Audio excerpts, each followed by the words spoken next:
Mimi Paul Christian Makonda naapa ya kwamba nitakuwa mwaminifu kwa Jamhuri ya Muungano wa Tanzania na kuitumikia kwa moyo wangu wote, na kwamba nitahifadhi, nitailinda na kuitetea Katiba ya Jamhuri ya Muungano wa Tanzania kwa mujibu wa sheria iliyowekwa.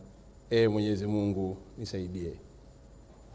Mimi Paul Christian Makonda naapa ya kwamba nitaitumikia vema kwa moyo wa thabiti Jamhuri ya Muungano wa Tanzania katika nafasi zangu za naibu waziri wa habari, utamaduni, sanaa na michezo, na kwa wakati wote nitashauri kwa hekima na uaminifu Rais wa Jamhuri ya Muungano wa Tanzania, na kwa vyovyote vile sitatoa siri za baraza la mawaziri.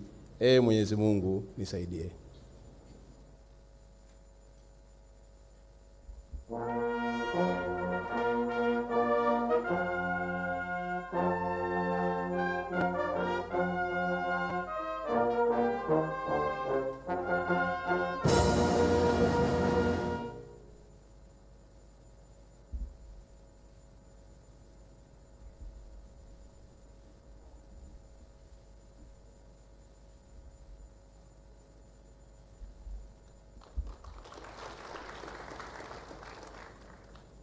Kaspa